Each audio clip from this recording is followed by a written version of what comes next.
I was born in 1945, so perhaps that makes me an early baby boomer.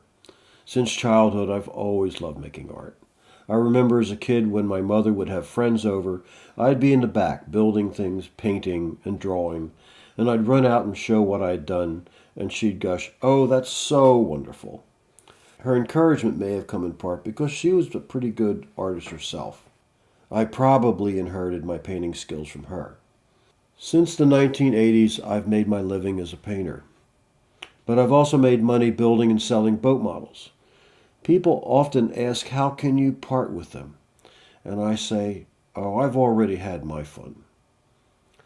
I've always enjoyed making things. It's as simple as that. I like starting with a blank canvas, so to speak, and creating something new.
Ships in the ocean have always fascinated me.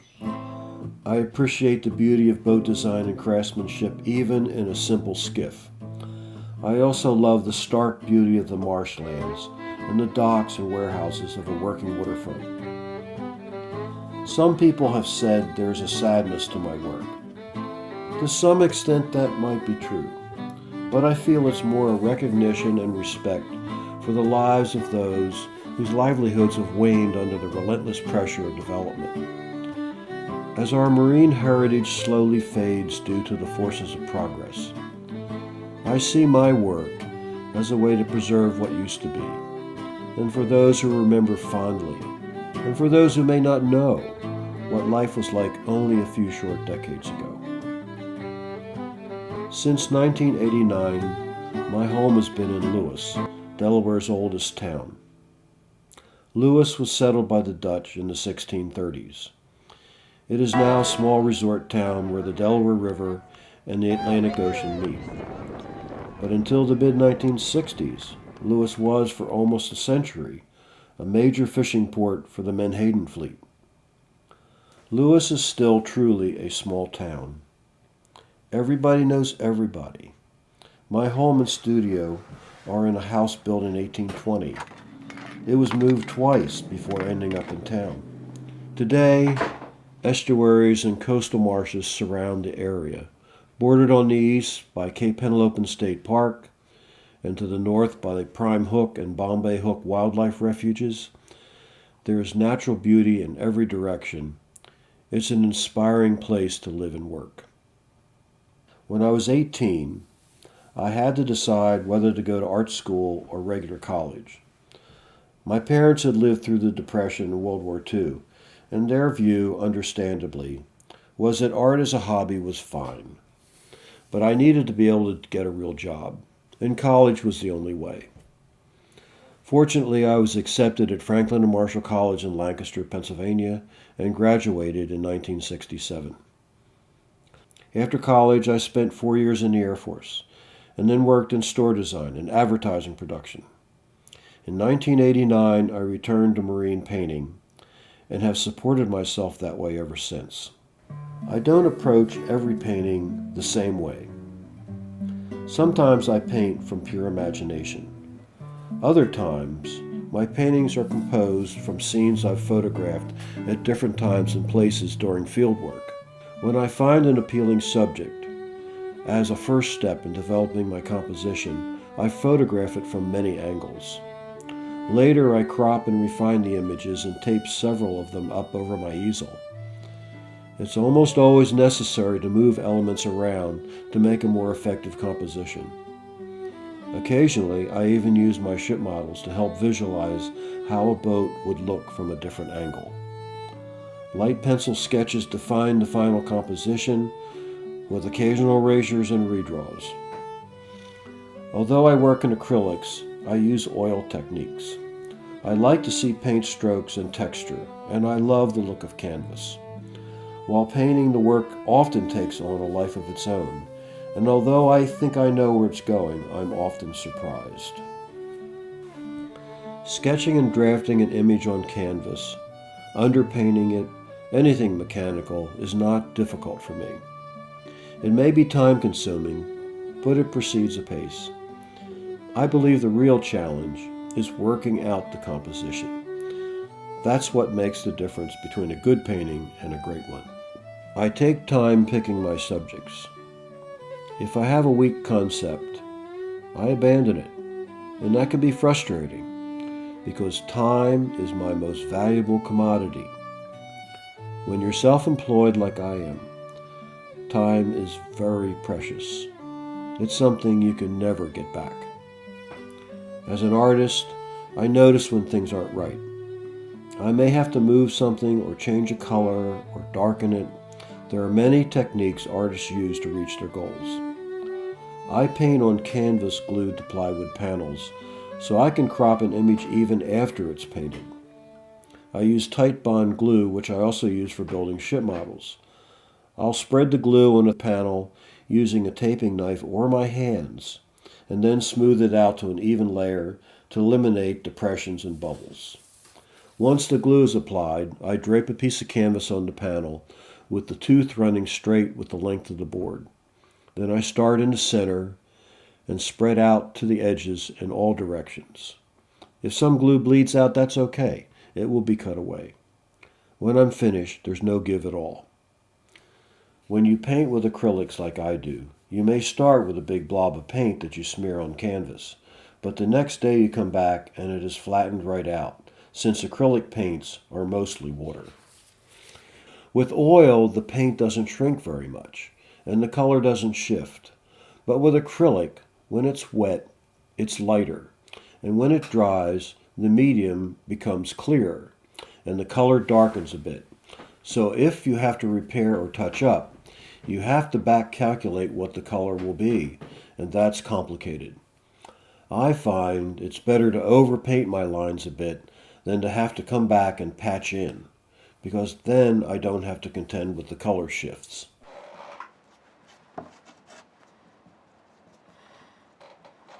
The color I mixed into the sky is not immediately apparent now. There's not a lot of it, that's the truth, but you'll see more of it when the paint dries. Acrylics are also slightly translucent, no matter what the tube says. You would have to paint an 1/8 of an inch thick layer to get it to be truly opaque. It helps to add a little bit of titanium, even with the darkest colors, to make them more opaque. If I am painting something black, while I do have black acrylic paint in a tube, I rarely use it. Instead, I mix burnt umber and ultramarine blue, and that way I can push the color either way, warm or cool. Mixing up what will be a very dark brown, and I'm using ultramarine and burnt umber. Now the burnt umber is fairly opaque, but the ultramarine is not, and so I want this to be fairly thick and solid, and so I'm mixing up probably a fairly strong mixture of the burnt umber, and I'm going to put just a tiny little bit of white in it. This is a technique most artists use to increase the opacity of the paint. There are two types of black paint: ivory black, made from carbonized bone, and Mars black, made from iron-based compounds. Ivory black is cooler because it moves toward the bluer tones when white is added to it, whereas Mars black is warmer. It moves towards the redder tones. My palette has evolved over time. I'm now using all the earth colors: burnt sienna, raw sienna, burnt umber, and raw umber, in both solid and transparent versions. For skies, I use 3 different blues, depending on the look I want to convey. For midday skies, I use ultramarine blue. For a late day sky, when it warms up, I use Prussian blue. And I use phthalo blue for morning and evening skies. For plant life, I use sap green because it looks natural. And for reds, I use transparent burnt sienna and occasionally cadmium, which I usually tone up or down with titanium or other colors to control its strength. I also use cadmium yellow, yellow ochre, magenta, and a color called golden ochre, which is a middle range yellowish brown, but quite bright on a painting. My compositions keep me interested in my work, and while I am not above taking commissions, they sometimes involve painting things I might not want to paint. Nevertheless, I would tell a young artist starting out, it benefits you to do commissions. Whenever you're doing a composition, you want to make sure that important parts of what you're drawing don't end at or behind a post or something like that. So, in the drawing here, there's a post right at the very end of the hall. Well, I don't want it there. I want it to be here so that I can show the end of the hall. And I'm probably going to have to make sure I spot if there's any other places where that happens, to keep it, to kind of follow the rule here. It's like, for example, here, you would not let this is a part of a bulkhead. You wouldn't let the bulkhead just end right at the top of the island across the creek. So you would bring these up a little bit or keep them down below.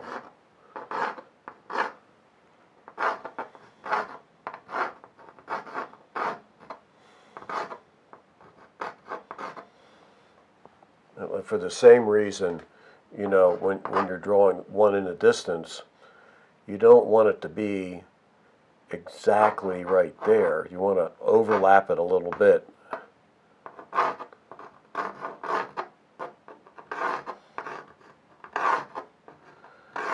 And whenever you're drawing structure in a marine environment, nothing is straight. Everything leans or is out of kilter one way or another. So anytime you see a painting or a drawing of a marine, a waterfront, or a scene like this, trust me, everything in it leans one way or the other. It's great if you can be an artist that doesn't need anybody, where the only person you have to please is yourself. But that's not the world I live in. I have to take commissions to make a living, and I'm pleased when people like my work enough to give me a commission. It's a compliment. But the subject may not always be something I favor. And I tell clients they want to buy a painting from me.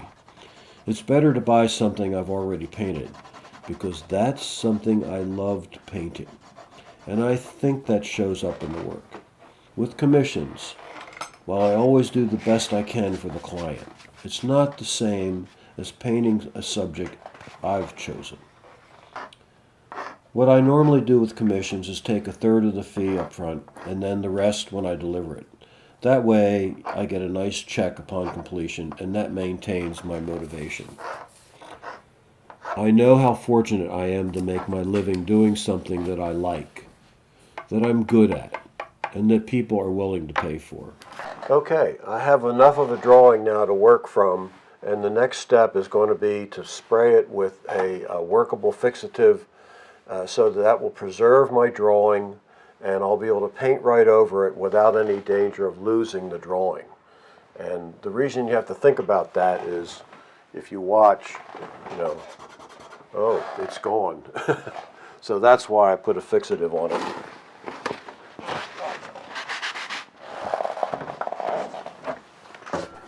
I don't wake up every day with a desire to paint. I might go to a photo shoot or build a ship model, which I've done for over 50 years. Field shoots and building boat models are like a palate cleanser for me. While I may not touch the brush every day, I'm pretty intense during my busy season. For example, about 2 months before the annual Waterfowl Festival in Easton, Maryland, I do a painting a week. I paint 10 hours a day, 7 days a week, with no time off. Since I work in acrylics, I do one painting at a time. Oil painters often work on several paintings at a time, but with acrylics, which dry quickly, I don't have to. So the next step is going to be putting the tone all over it, under painting. I'm going to cover the whole canvas with a light brown color to build on. And the way I do it is I mix, this is a transparent raw umber, and this is matte medium and water. And if you thin this out too much, you'll have the problem of it'll bead up and it won't really stick to the surface. So that's why I add the matte medium. Then you don't have to do everything with a brush. This is just a pad, and I've put some paper inside it. I learned a long time ago you can't just use the paper because it'll shred and leave pieces on the canvas. So I just make up a thing like this. I wet it, and then the next step is I loosely spray the piece. Since acrylics dry so fast, I've developed techniques for dealing with time issues when I paint. So to keep the paint workable, sometimes I spray the canvas with a mist of water to slow down the drying. This just brings the canvas down to like the average value of the painting.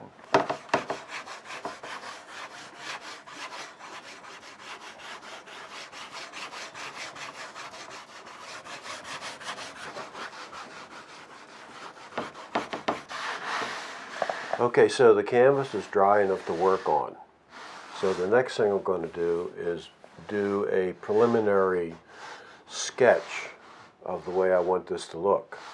And as you can see, I still have my drawing because I sealed it under the workable fixative. And so what I'm going to use is a mix of burnt umber, ultramarine, and raw sienna. And I'll mix them in various ways to get the tone that I want.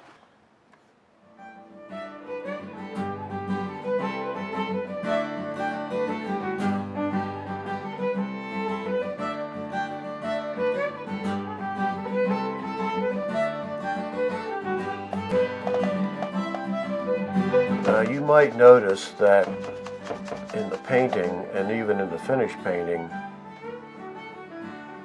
the boat's going to be a lighter color, but what I will do is I will build that up over top of this, and the paint will be broken in several places, which will allow the darker values to shine through.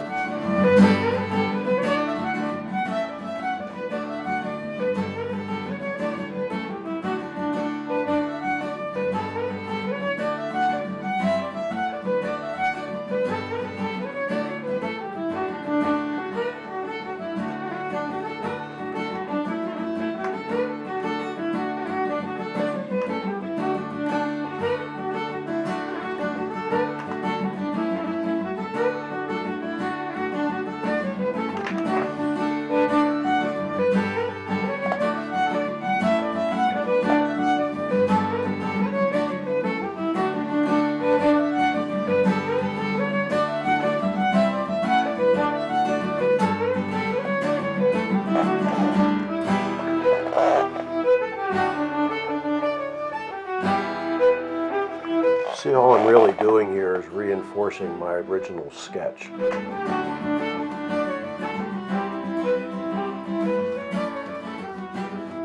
But the more paint I get on here that shows me where that is, the less likelihood I'll lose the original idea for the composition. Although I can almost guarantee you that I will end up making some changes here before I finish this. Most of the colors in acrylics are essentially, no matter what they say, they're transparent or at best translucent. So you have to go over them quite a few times to get a real dark, clear, opaque color. So that's why you may have noticed that I just draw right over things that, you know, that will cross each other at a later point.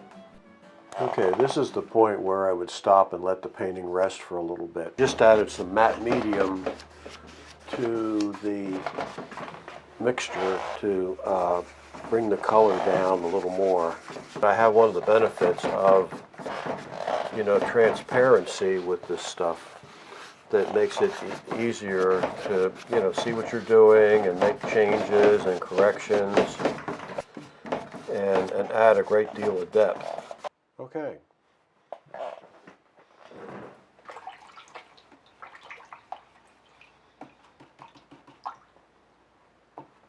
As I've looked at this after I did the last brush strokes, I sort of felt that this piece that I had put in here was too massive and directed your eye away from the boat.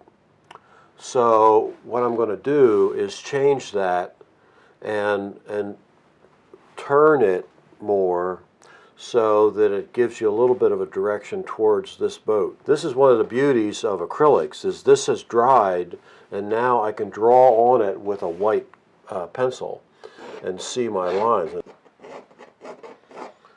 Okay, and here, 1, 2, 3, 4. I won't let that one go all the way across.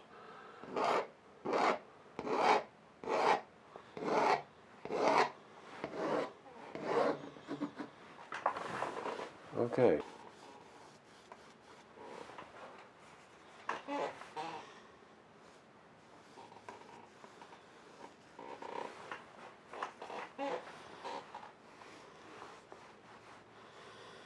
I made this paint a little darker so this would stand out a little more.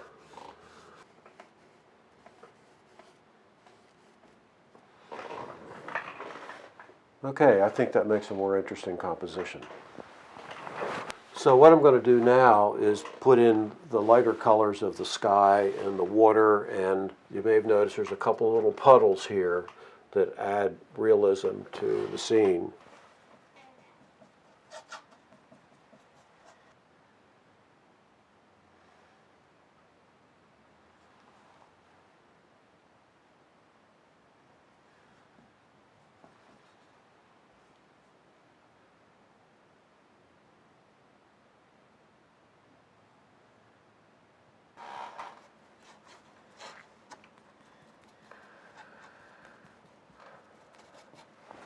Okay, I'm going to take the color down a little bit for the water. So I just put the burnt sienna in. Now I'm going to put a little bit of the green in, and they balance each other or react against each other, however you want to describe it.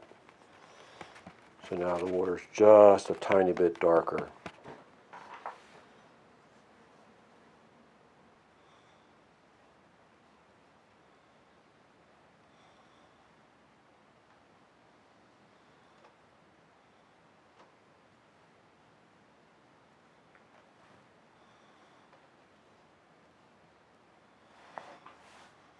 Okay, the next thing I want to do is put in some middle tones and start to really build this painting.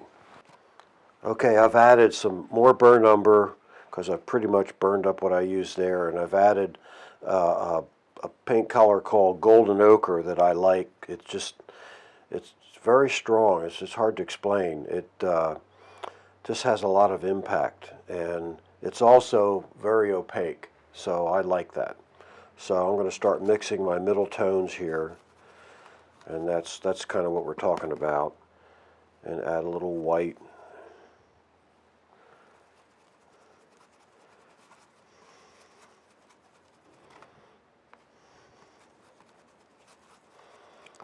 Again, notice I'm working with a lot of paint here. If I want to take this down a little bit, make it a little darker, I just put in a little bit of blue.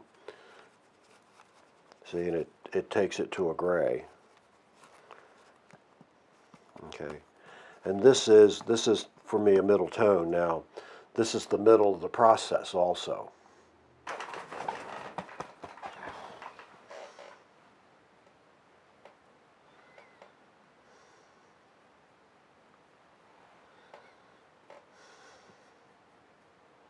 Over time, as artists' interests change, so does their subject matter. In my case, I've maintained similar interests for many years, but I think I've gotten more skilled. Of the artists who have come before me, there are many I admire, including Turner, Monet, Winslow Homer, all three Wyeths, Edward Hopper, and a group of Impressionists known as the Coscob School, named for a town in Connecticut just north of Greenwich. I had an epiphany with Hopper's work on a visit to the National Gallery in Washington. As I went through the exhibit, I got to see his work with my own eyes, and it had so much life I hadn't recognized before. It made me realize that you cannot translate a painting into a four-color image in a book. It just doesn't work. I discovered that just like some people have charisma, paintings do also. Hopper's work has a straightforward composition, good solid colors, and solid brushwork.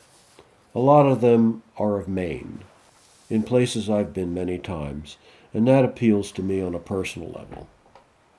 N.C. Wyeth's work is full of imagination, especially his paintings of the Last of the Mohicans. Andrew Wyeth's work is different from his father's. Andy did the Helga portraits and scenes of Chester County where I grew up, so I'm familiar with many sites he portrays in his paintings. As for Jamie Wyeth, he is also quite a visionary like his grandfather, and he's every bit as good an artist as his father and granddad. I don't want to lose any of these colors that I've mixed, so I'm going to scrape them up and put them on the side here. I mean, I remember my formulas pretty well for the things that I mix up, but still, this way it's right there and I don't have to remix it.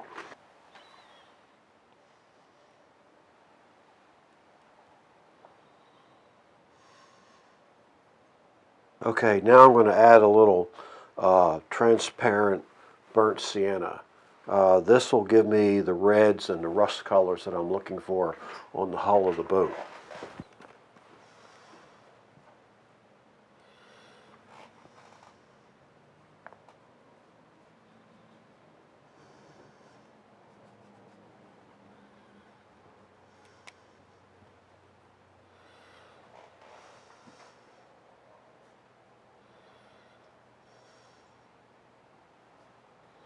Okay, so at this point, I've got most of my middle values in. I'm starting to cut in my detail, and probably at this point I would stop and let the painting rest.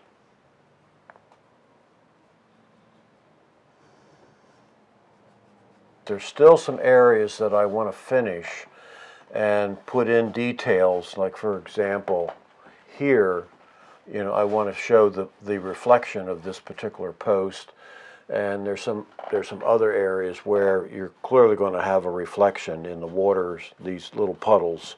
Remember, this thing is at a slight angle, so the reflection will be like that.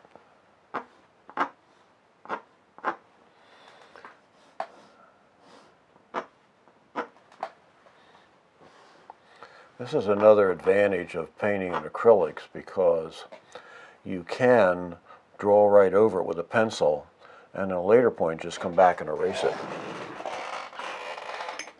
Another thing I want to make absolutely certain of is that my reflection is the same size as the original. So I'm using these calipers here.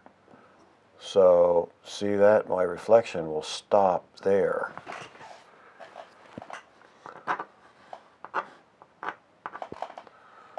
And this one will be there. And I don't think this one will reach that other little puddle.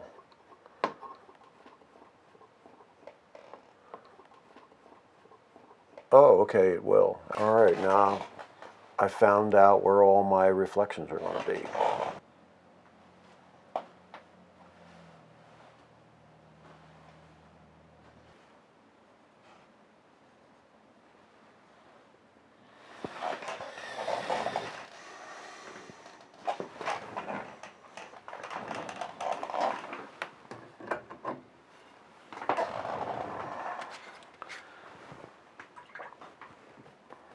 I got out my model stick because I realized that I'd put the heel of my hand in some of the wet paint, so I get it out here and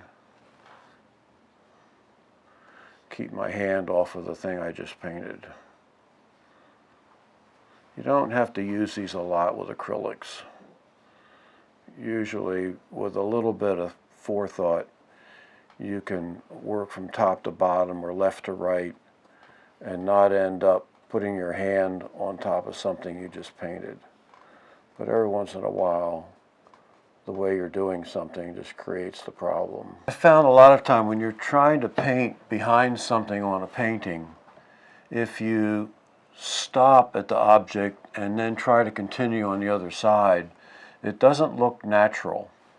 So I think the best way to handle something like that is just to paint right through it like it's not there, and then come back and remove anything you've painted over it.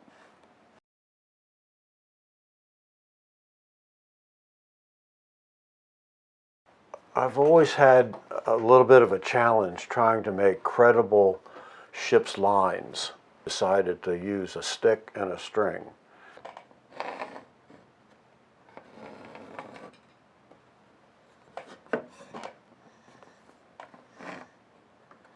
This is another thing that works equally well for drawing, shorter lines.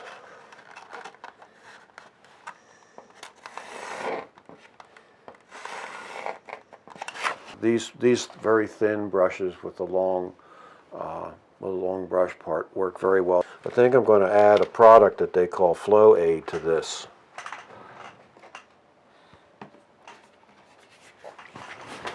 You don't want to be using a lot of this.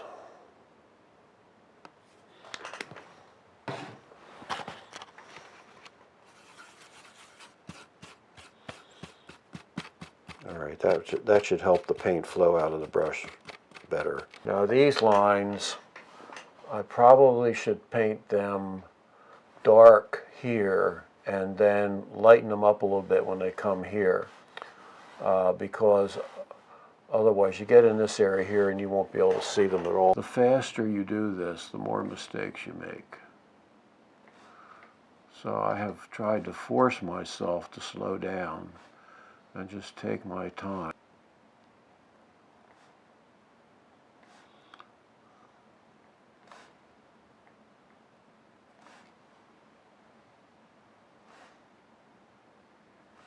Okay, so the next step that I go through with a painting is I'm going to glaze it, and what I'm basically doing is adding a layer of detail. The glazing will darken this down a little bit and at a later point enable me to put lighter colors to bring up the subjects. But the other thing that glazing does is it adds, your regular color and light and dark and stuff like that, which just makes it more interesting.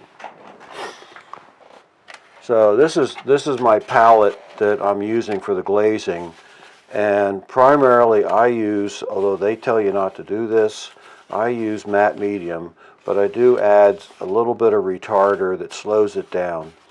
And my colors here, I do have burnt umber and ultramarine that if I really want to get a black, I have that. I've got my ultramarine, my burnt sienna, and my raw sienna, and you can see I pretty much have red, blue, and yellow. And with these three colors, you can come up with almost any brown or rust color you want. Surprisingly, blue, this is the ultramarine. Now this is transparent color, and red, the raw sienna, mixed together to make a beautiful brown. And there it is. And if you want to warm it up with a little yellow, you just add that in. And you just can make some great colors this way, just by mixing these together. So there, that's where we're going to start. I'm going to add a little more red to this, red it up a little bit. Okay.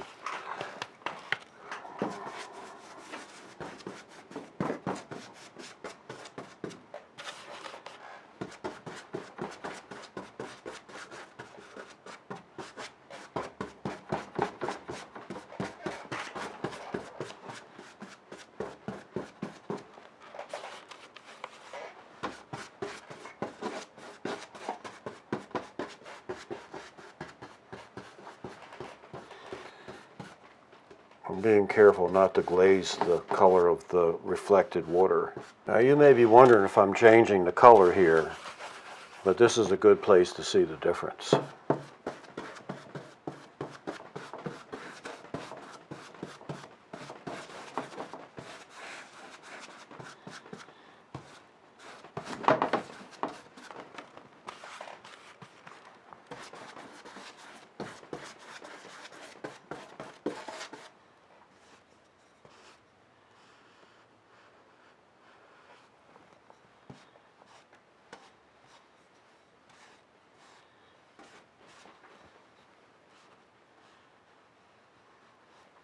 I'm looking closely to make sure I didn't miss any particular places that I wanted to glaze down.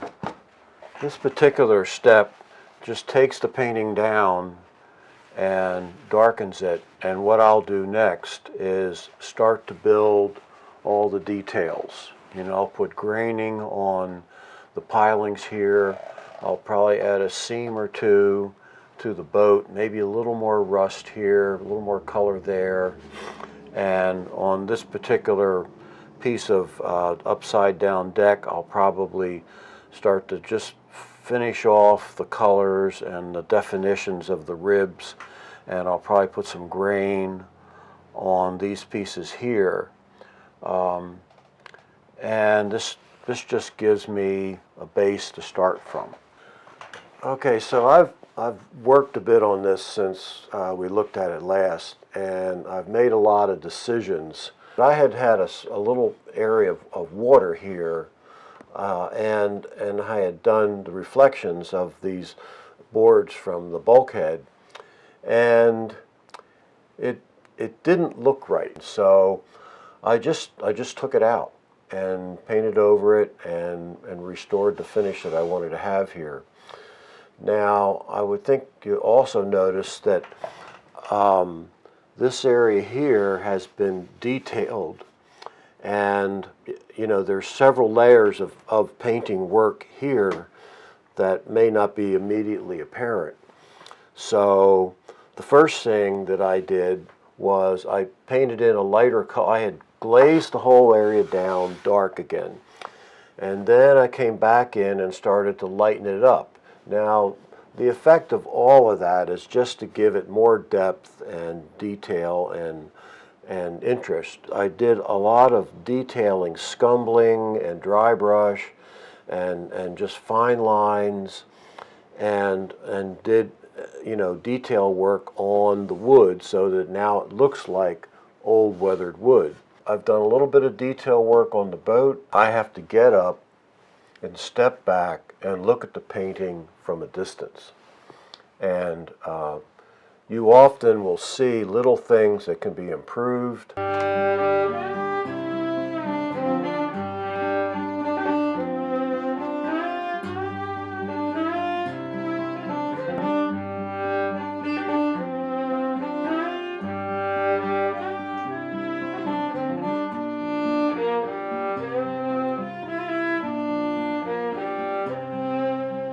One of the hardest things for an artist to do is to decide when the painting is finished.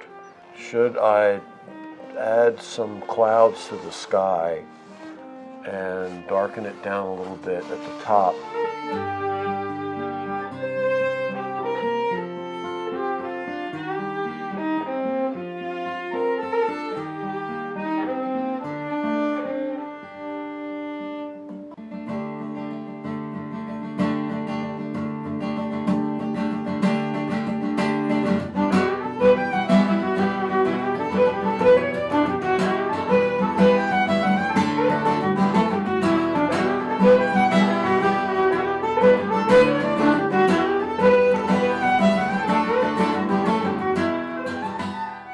When the painting is done, I varnish it with gloss medium applied with a brush. I lay the painting flat on a table and spray it lightly with water. Then I squirt on gloss medium and brush it out. The water gives me time to coat the entire surface. Keeping it flat lets it dry without brush marks. If a month later I see something I don't like, I can paint over it. And that's an advantage spirit-based varnish does not allow. From a marketing perspective, I'm always thinking about how to present my work at a show. One key strategy I follow is to feature a premiere piece, usually a big painting designed to get buyers to say, "Wow." I design my premiere piece to demonstrate my best work, and I advise young artists putting up a show to do the same. Another strategy I advise young artists is to feature pieces that are your bread and butter. Not everything can be $3,000. You have to have some $395 pieces so that buyers can afford to start collecting your work. I sit on the Planning Commission for the City of Lewis. I served on the Lewis Historic Preservation Commission for 6 years. I am a trustee for the Rehoboth Art League and a board member of ArtCo, a state arts funding entity. I have always enjoyed volunteer work for a number of local nonprofits. I recommend it highly. It is very satisfying. We as artists do not exist in a vacuum. We are part of a community. Frankly, we are usually needed, and volunteer work is immensely